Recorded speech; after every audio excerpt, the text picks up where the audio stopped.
A flurry of activity for your New England Patriots on day one of legal tampering. But the biggest news, literally and figuratively, is the Patriots are solidifying their offensive line. Stick around. You're about to be locked in to the Locked On Patriots podcast. You are Locked On Patriots, your daily New England Patriots podcast. Part of the Locked On Podcast Network, your team every day.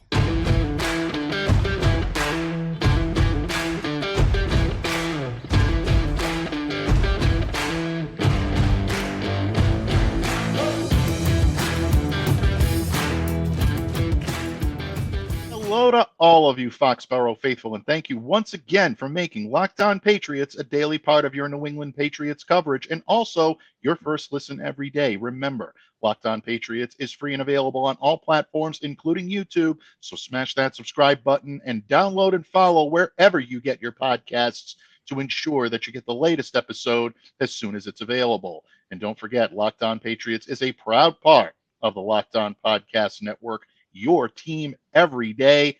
I am your host, Mike Debate. I cover your New England Patriots for Patriots Country of Sports Illustrated. So reach out to me and let me know what's on your mind on X at MDABATENFL. While you're out there showing some social media love to Locked On Patriots, please be sure to follow our account there as well at LO_Patriots. And Pats fans, today's episode is brought to you by FanDuel. Make every moment more. Right now, new customers get $150 in bonus bets with any winning $5 bet. That's $150 if your bet wins. Visit FanDuel.com/lockedon to get started.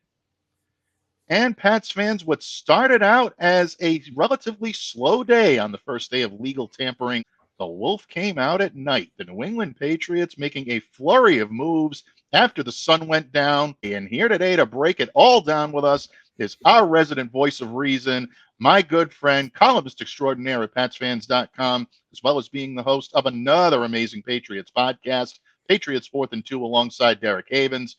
My main man, Steve Balestrieri. Steve, thanks for joining me here today. Welcome back to Locked On Patriots. Always a pleasure, man. I mean, it's not a football day unless we get to talk with one another, at least, for a minute or two. But I always appreciate the offer, and I always look forward to talking with you.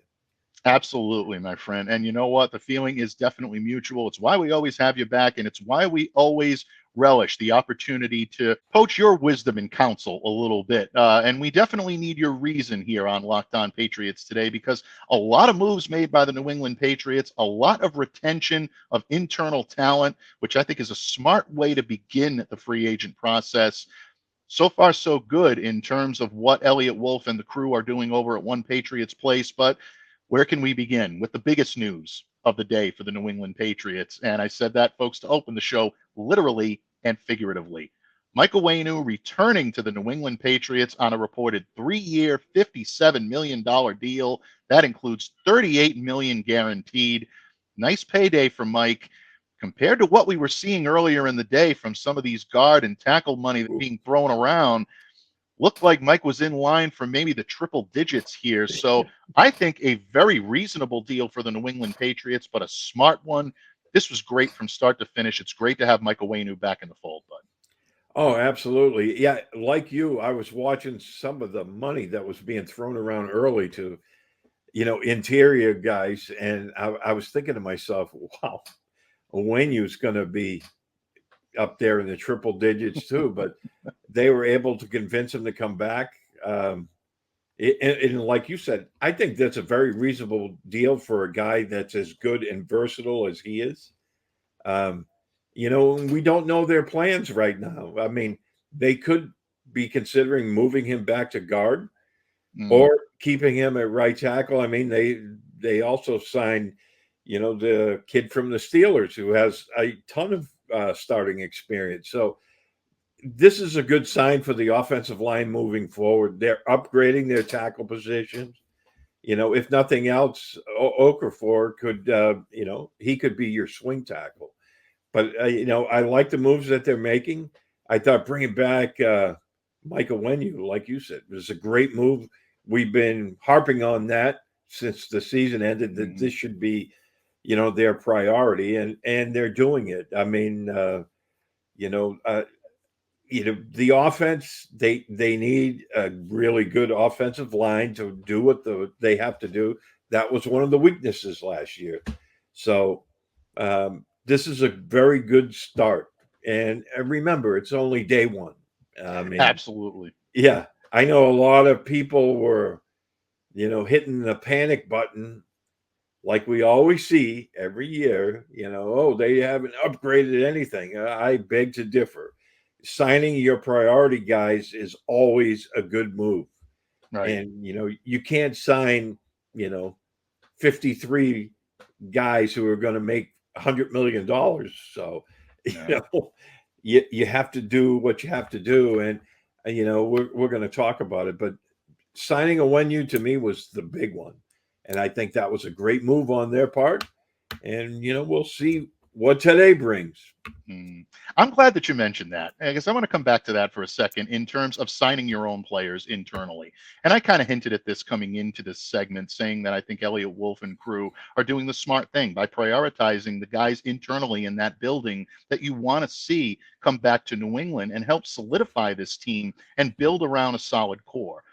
Look, it's nice to go out and get the shiny new toys. Everybody loves free agency. You hear on social media all the time about people likening it to Christmas morning and saying, oh, yeah, we're going to get up and, yeah, we're going to have a Calvin Ridley under the tree, or we're going to have a Tyron Smith under the tree. And, things of that nature. It's fun to speculate about your team signing big time free agents. And there is a time and a place to overpay. And I think the New England Patriots may be at that point today, meaning Tuesday, Steve. We'll talk about that in just a moment as well. But I think to start off, to build the foundation, you need solid players to build around. And the Patriots have done that, whether it be bringing back Kendrick Bourne and Hunter Henry earlier on, tagging Kyle Duggar, trying to do what you can to make sure he remains in Foxborough at least this season, if not beyond.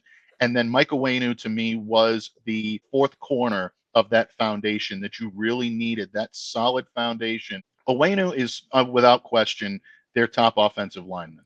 And if you're going to build an offensive line, if you're going to build stability on a new offense, whether you're Alex Van Pelt or whether you're Scott Peters coaching the offensive line, or whether you're Gerard Mayo in the head coach's seat, you need stability if you're going to try to rebuild what was last season, Steve, a massively broken offense. I don't think there's any way to sugarcoat it. That offense was completely in shambles and needed to be rebuilt from the ground up, but you still had solid pieces upon which to build. That's what Onwenu does. He gives you that stability. He gives you versatility.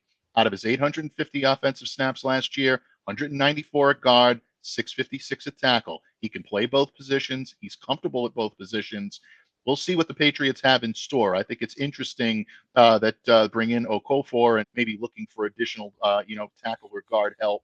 I think that's going to be interesting to see how they continue to build this line. But it's so important for the development of a young quarterback. And we've talked about this before. If the Patriots are serious about using the number 3 pick on a quarterback, and it looks like that's the direction they're moving in, then you need a solid offensive lineman to build that line that's going to protect that young quarterback. Mike Onwenu is that guy. The Patriots recognized it, and they did the smart thing by keeping him in the fold.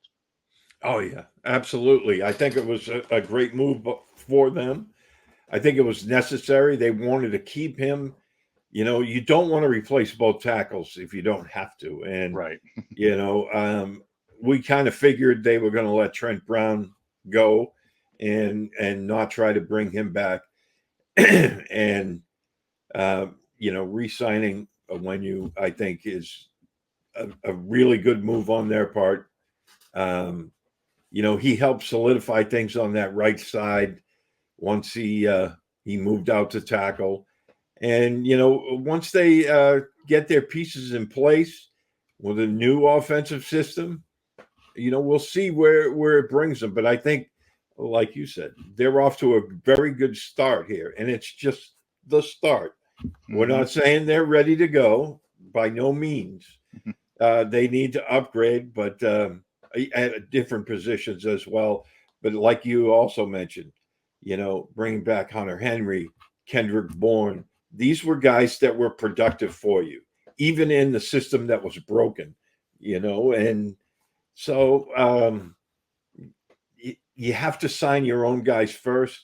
Then you can worry about bringing in talent, and they still have plenty of money to do that. Yeah, absolutely. They still do have plenty of money to do that, folks. And the New England Patriots will continue to be active. But the Patriots were not done. Oh, no, they were definitely just getting warmed up. Not only were they looking to retain their talent in-house, they were also looking to take a little trip back to the future and bring in a former Patriot that might be able to lend some stability to maybe the most broken position on this roster. You can see on the side of the screen, folks, that I've labeled him Obi-Wan Jacoby. What do I mean by that? We're going to find out in just a moment when this episode of the Locked On Patriots podcast continues, a proud part of the Locked On Podcast Network, your team every day.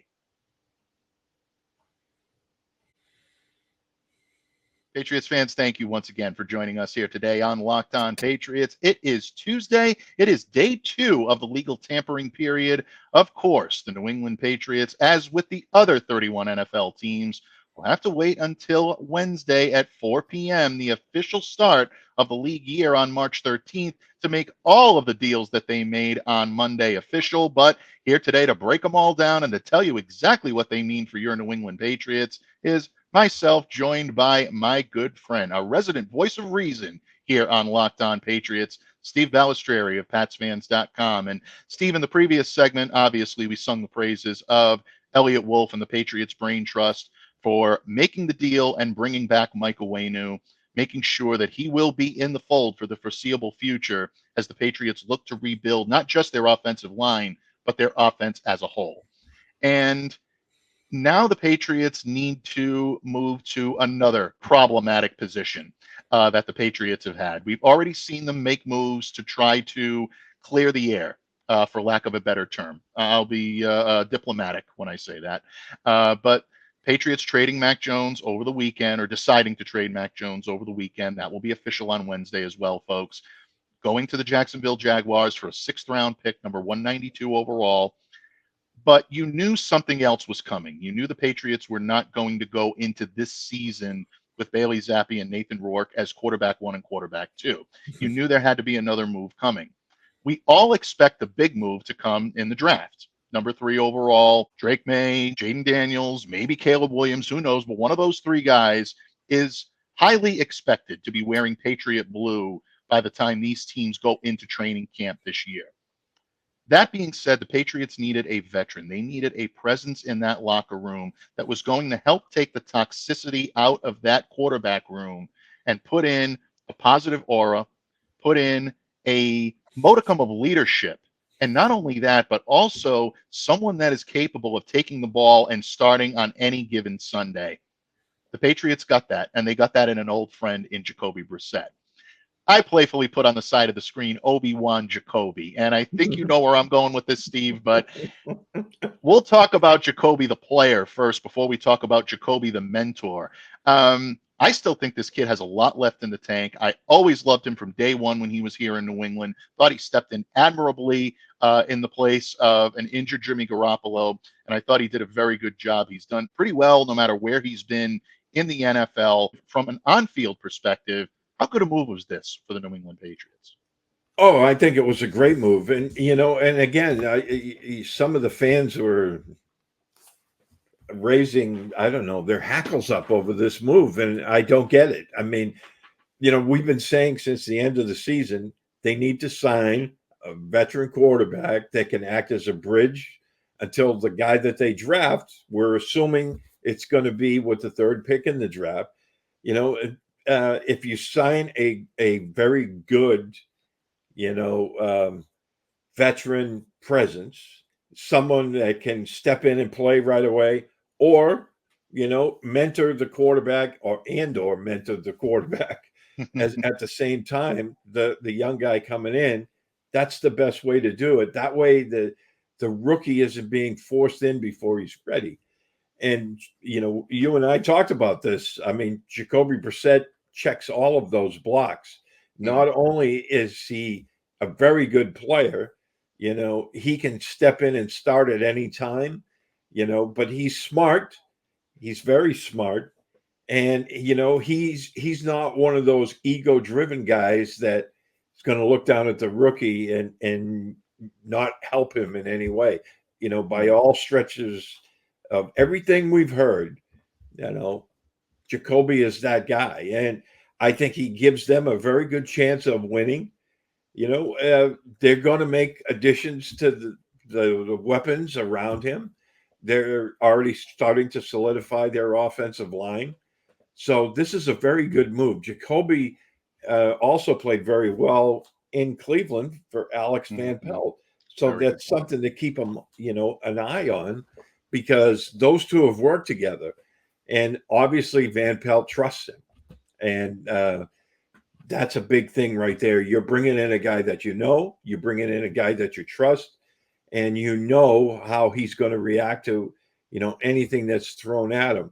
I always liked Jacoby when he was with the Patriots, and I think it's a great move bringing him back because, again, he's familiar with the system they're probably going to run. I'm sure they'll tweak it to the personnel that they have, but I think this is a very, very good move. And you and I, we talked about this more than once this offseason.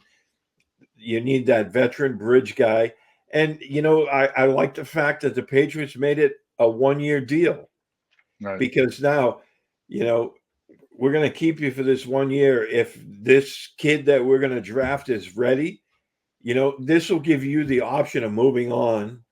And if you want to start somewhere, or at the end of the season, if you want to remain, you might be the backup, but, that will be up to you. And I think that probably played into this. Absolutely. It truly did. And you mentioned the 1 year that he played under Alex Van Pelt in Cleveland. And look, some of his best numbers came from that year. Career highs at that point in completion percentage, 64, and passer rating in 88.9. So a very efficient quarterback for the type of offense that Alex wants to run. And I agree with you. They will make some tweaks. They will personalize it to the personnel that they bring in. But someone who is as versatile and as battle tested as Jacoby Brissett is, having played in Miami, having played now in Washington, played a couple of years in Indianapolis. I think the New England Patriots did a very smart thing by bringing him in. I think in terms of a bridge quarterback and a spot starter, or a potential starter right out the gate, if the Patriots want to use him in that fashion and give the youngster a chance to learn and to sit for a little bit. But Steve, we weren't going to take our leave of this subject without me indulging my Obi-Wan Jacoby a little bit over here. Everything that's being talked about Jacoby Brissett is his ability now to kind of play different types of, to be able to facilitate whatever offense Alex Van Pelt wants to run. That's what he does on the field. But in the locker room, this guy has always had such an impeccable reputation, no matter where he's gone, whether it be here in New England. You heard Jimmy Garoppolo and Tom Brady talk about him glowingly in the early days when he was a rookie and learning the ropes here in the NFL. Then he goes to Indianapolis, Miami, Washington, Cleveland. Anywhere he's been, he's always made a positive impact in that locker room. For the Patriots quarterbacks last year, because of all the turmoil and all the tumult that you hear coming out of that room, how big of an influence from a leadership and a stability standpoint do you think Jacoby Brissett brings to this locker room? Oh, I think it's huge because, I mentioned before, he's a very smart, level-headed guy. We know the excuse me, the quarterback room last year was not a well-oiled machine. You had two quarterbacks that did not like each other, and pretty much made their feelings clear. They had little to do or say to each other. And, when one guy's struggling, the second guy isn't helping him.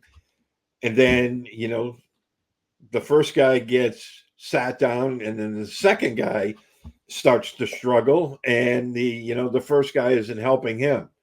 So take from it what you will, but that won't happen this year.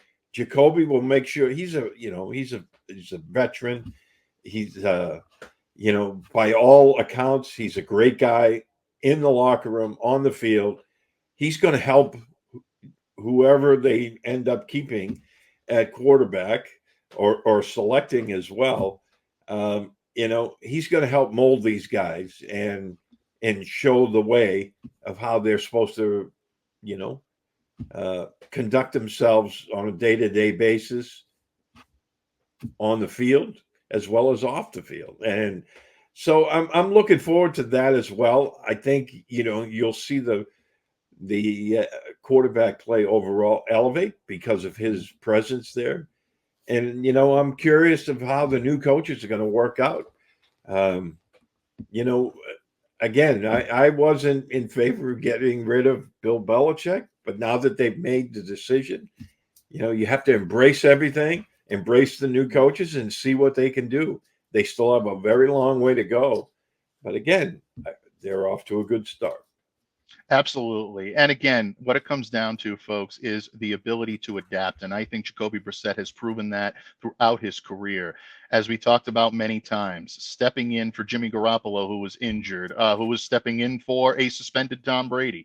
It's a situation where Jacoby probably did not expect to see much playing time that season, and he stepped in and did a pretty good job in the 2 games that he played, bridging his way back until Tom Brady was ready to return from suspension, having to step in for a suddenly retired Andrew Luck in Indianapolis. Last year, we saw him step in for Sam Howell, who was struggling, and he was able to keep that team going and give them an opportunity and put them in the chance to win games.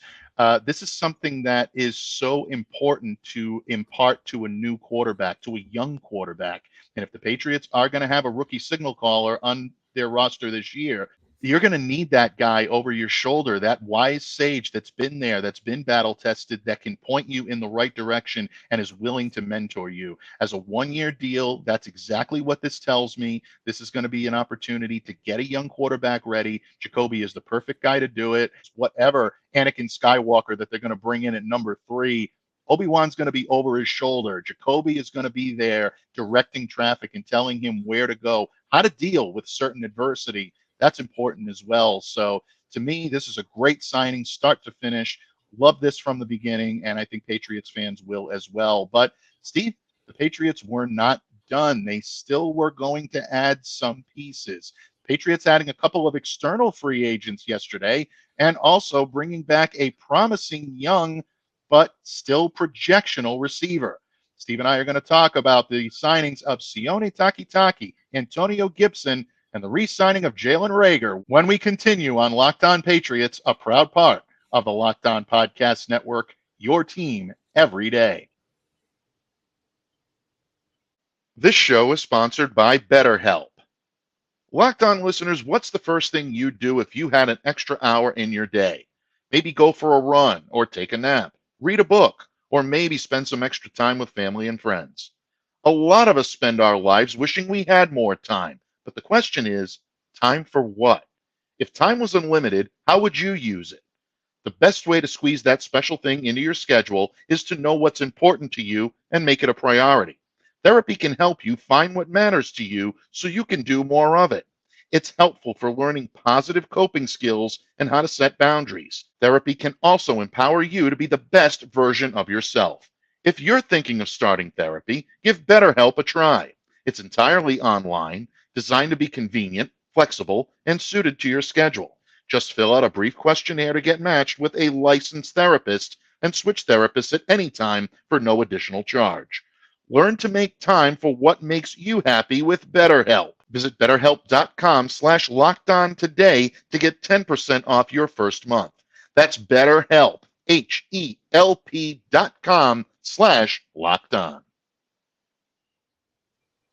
Patriots fans, thank you once again for joining us here today on Locked On Patriots and spending part of your Tuesday, day 2 of the legal tampering period as we march toward the start of the new NFL 2024 year at 4 p.m. Eastern on Wednesday, March 13th. Patriots fans, we've talked about the big signing of Mike Onwenu. We've talked about the pretty big signing of Jacoby Brissett, but the Patriots were not done. They still added a few pieces on Monday that I think are going to be impressive pieces in the season ahead. And here to break it all down with me, of course, is my good friend, Steve Balestrieri of PatsFans.com.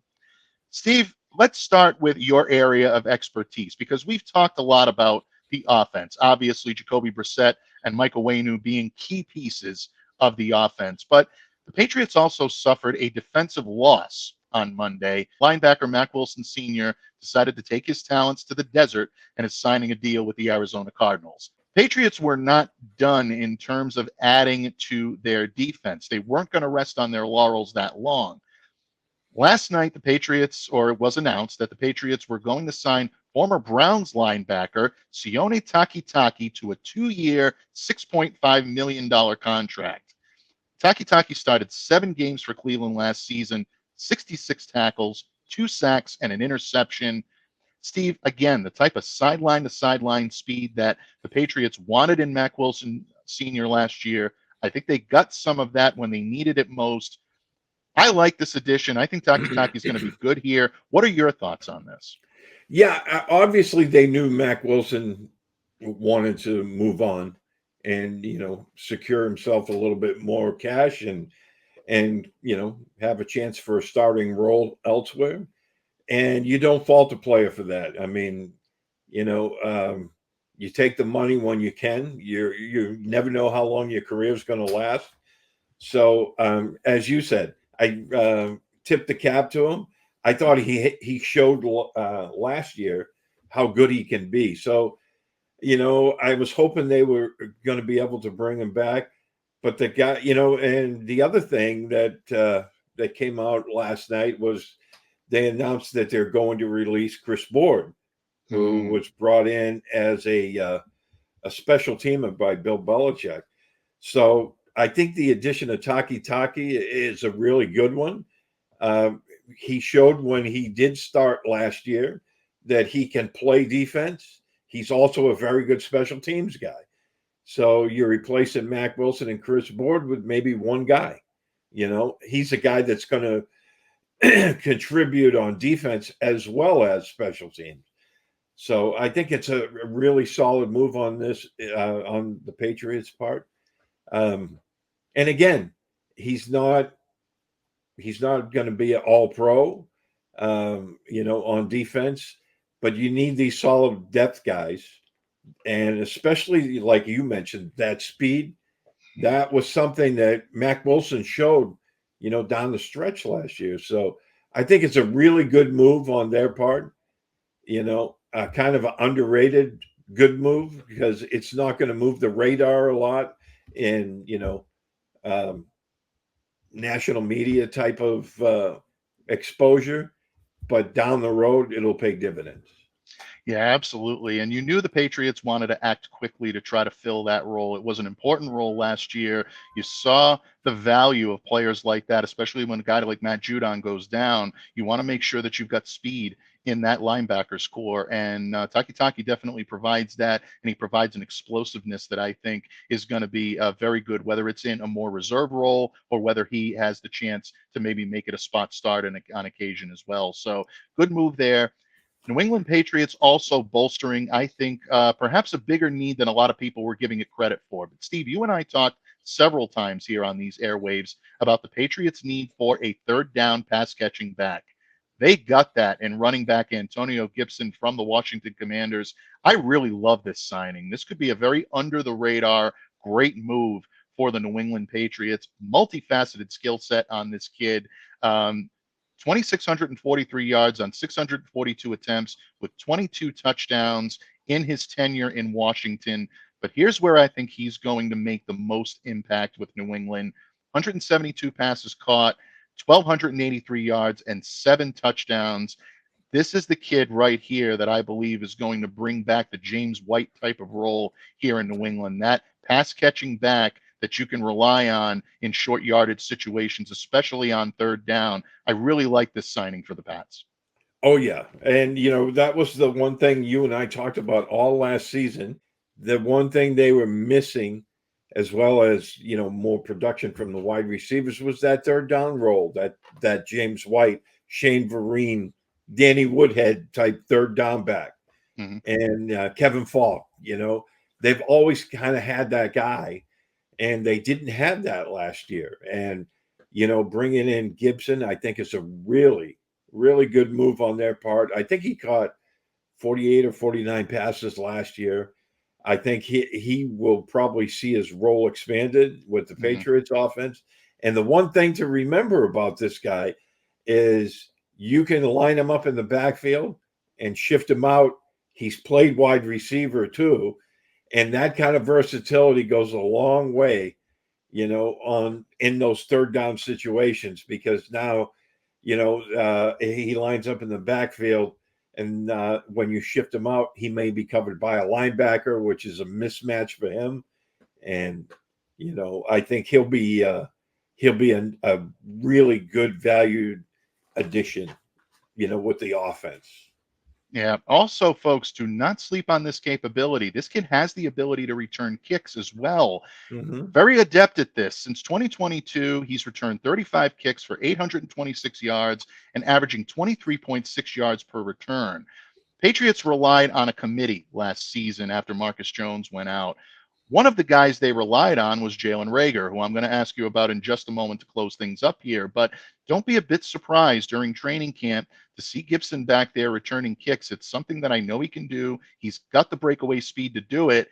The question is whether or not the Patriots want to put that kind of wear and tear on him. If they're serious about this guy being your everyday third down back, that's sometimes a lot to put on you. So be wary of that, because the Patriots are bringing back Jalen Reagor on a one-year deal, and that could get interesting. There could be a little competition, but he could give you a little bit of a boost in the kick return game. So a lot that you can use Antonio Gibson for.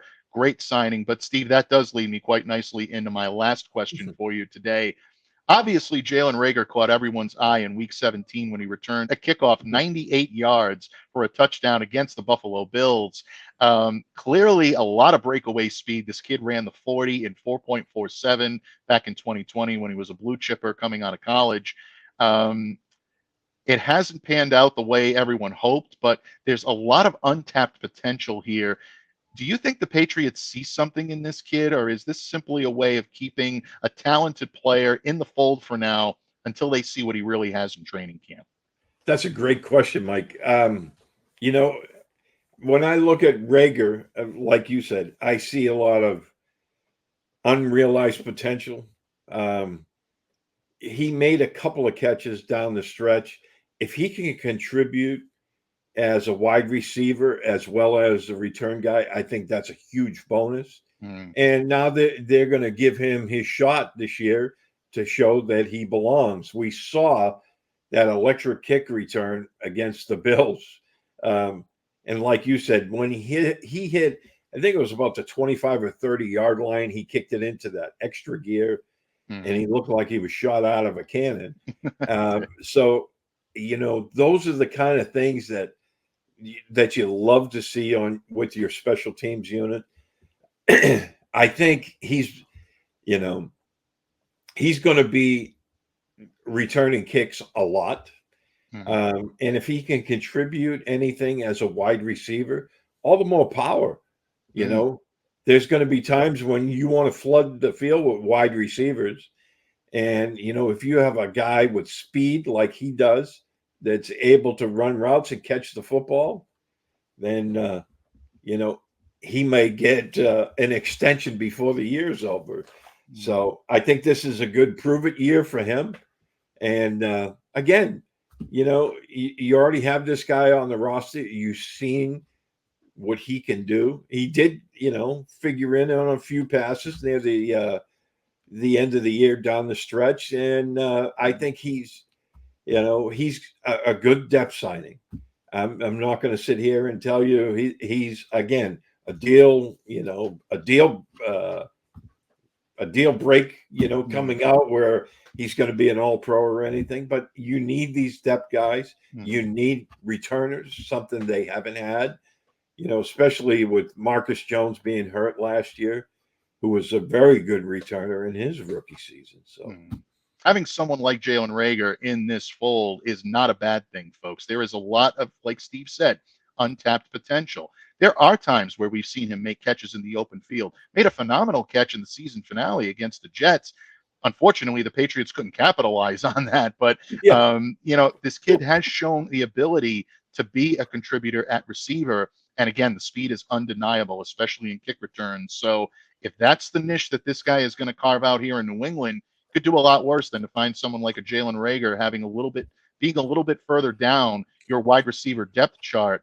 Not necessarily a bad thing for the Patriots. So a lot to go, a lot to still happen here in New England. But Steve, thank you very much for joining us here today and for breaking down all the ins and outs, the ups and downs of the Patriots moves on day one. And folks, definitely, Steve will be back to help analyze all the moves that the Patriots have made from today to tomorrow to right through the end of the week. The next time he joins us here on Locked On Patriots, we always look forward to having my good friend here on the pod. But in the meantime, we thank all of you for taking time out of your busy schedules to join us here on Locked On Patriots and make us a part of your daily Patriots coverage.